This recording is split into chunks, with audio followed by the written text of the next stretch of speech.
What's up, my family? Listen, first-time listener, or you've been here the whole damn time.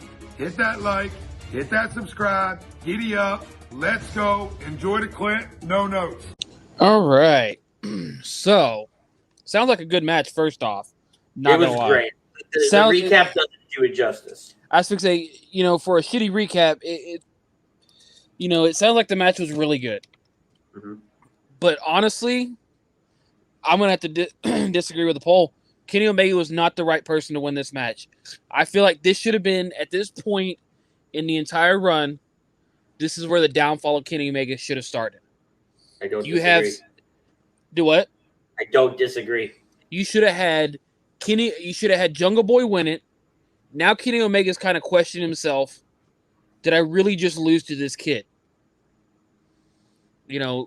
This little skinny, short little runt, did I really lose to this guy? There's no way. And then it's at this point, the next step is his next match is against Andrade Idolo for the AAA Mega title. Andrade wins that. Downfall further. Sami Callihan takes back the Impact World title. And now you have a Kenny Omega down in the slumps, down in the dumps, done. Don Callis is there with him for what? You're a manager now? You're no longer an EVP of Impact? You're fired? What have you done for him now? Now you can't give him that big boy status. He's got nothing left. This could have been the great start to a great story for the downfall of Kenny Omega, and you ruined it. 100%. I couldn't agree with you more. And I've said it before. I've said it on this show. I've said it privately. I think that Kenny Omega is not living up to the hype, I guess you could say, for me anymore. He just kind of exists right now. And I want there to be something, like, I don't want him to get stale. No. You could have at least, like, I don't know, had Kenny, try to win a couple more titles to see if anybody else would have, given him just a couple more titles, pay a little extra just for, maybe a couple weeks or a month or so. That would have been fine. But at this point, if all he's going to win is these 3 titles, the downfall should have started here. Mm-hmm. As great as, some of these matches can be, Jungle Boy can give a hell of a match regardless of. And this is the second, shot at the title. I think it's his second shot, if I'm correct, at the title that he's lost. Who? So then, Jungle Boy. Because I can't remember if he faced Jericho or Moxley the first time.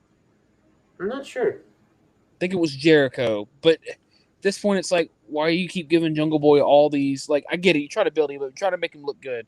But at what point do you finally pull the trigger on a Jungle Boy run? Wrestling. Speaking of watching things back and everything like that, you haven't seen it yet. I haven't seen it yet. On this program next week, 1 week from tonight, July 3rd, it's finally going to happen. We are finally going to have our Star Wars roundtable. And here is our promo graphic. We're going to take the banner off for a second. Okay. Next week, oh my God, that's the best graphic I've ever seen. Fuel the Geek is a Facebook group. It's a local Houston area Facebook group. They're sponsoring a Star Wars roundtable July 3rd in our time slot. It's going to be myself, Butters. We're going to be joined by Chucks, Jake, maybe Pete. Pete's got a couple things he's got to figure out first if he's going to be able to join us. But we will be breaking down. We will be breaking down Star Wars, everything like that. And we're going to go really in depth with it too.